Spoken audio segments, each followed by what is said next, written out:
When you're getting ready to give a presentation or facilitate something or lead something, what's the best mindset or state of being to be in? My answer is a little counterintuitive, but I found it to be really, really useful. So, my suggestion is that you first think about your audience, your listeners, your team, whoever you're going to be working with or speaking to. And what state of being or mindset would be most useful for them to be in for your topic? So given what you know about your presentation or what you're going to be facilitating, what state of being do they need to be in? It might be something like openness or curiosity. It might be something very different, like they need to be tough or direct. So once you've identified that state of being, then practice it yourself before you get ready to go on to your presentation. So for instance, if it would help my listeners to be curious and open, then I practice my own sense of being curious and open now. How do I experience being curious and open? Once I have a strong sense of that, and it might take a few breaths. Once I have a strong sense of that state, then I can imagine beginning my presentation, walking on stage, walking to the front of the room, or turning on Zoom. Noticing as I rehearse in my mind how I can be open and curious as I'm presenting, and how that changes the audience's response in my mind. So I have a little guided experience if you'd like to try that on now. So first, you need to identify what state of being your listeners, audience, team, participants might find useful for your talk. So if you need to, you can even pause this and do some free writing about who your audience is, what your topic is, and what state of mind or being would be helpful for them to learn your topic. Once you have that down, you can restart this recording and we'll go to the next step. So now that you've determined what state of being or state of mind would be helpful for your listeners, now you can practice it. So it's likely that if you're going to give a presentation or hold a meeting, you know where you're going to be when you do that, or you have a guess of what the environment will look like. So start by picturing that and picture yourself off to the side of the podium, or if it's on Zoom, however you would enter the room where your camera is and get set up. So picture that environment clearly now in your mind, noticing where everything is, where the audience is in relationship to you. And then allow that state of being that you chose to come up within yourself. Whatever it is, curious and open or something else entirely. And give yourself a few breaths to really allow that state to arise within you.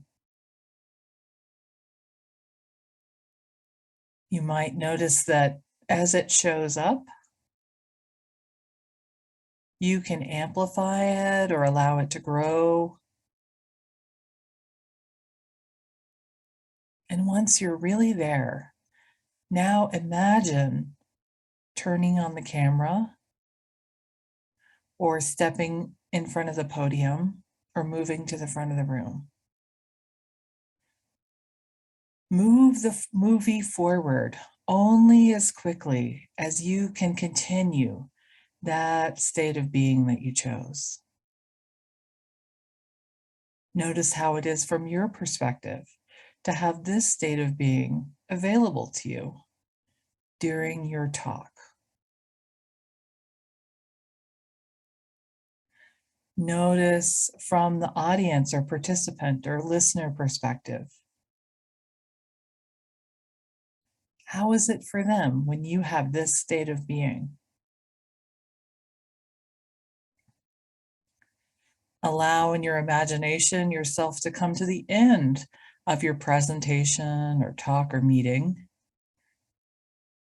Noticing that anytime you've swayed from that state, if you want to, you can take a breath and go back there.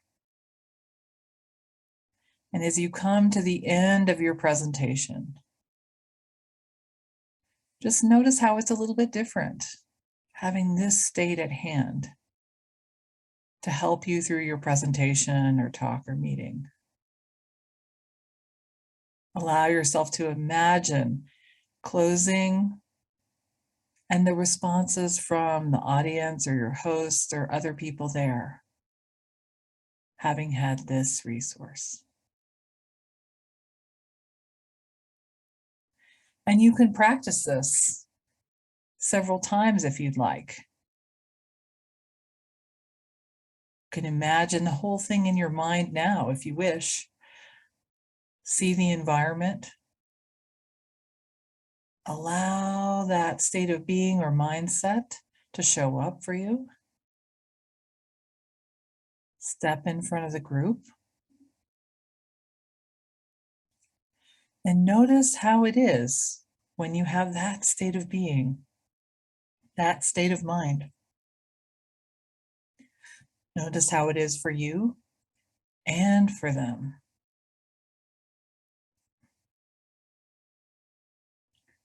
Imagine coming to the end of your presentation, having had that state of being, enjoying closing, and even reflecting back later on how different it is to come from this perspective.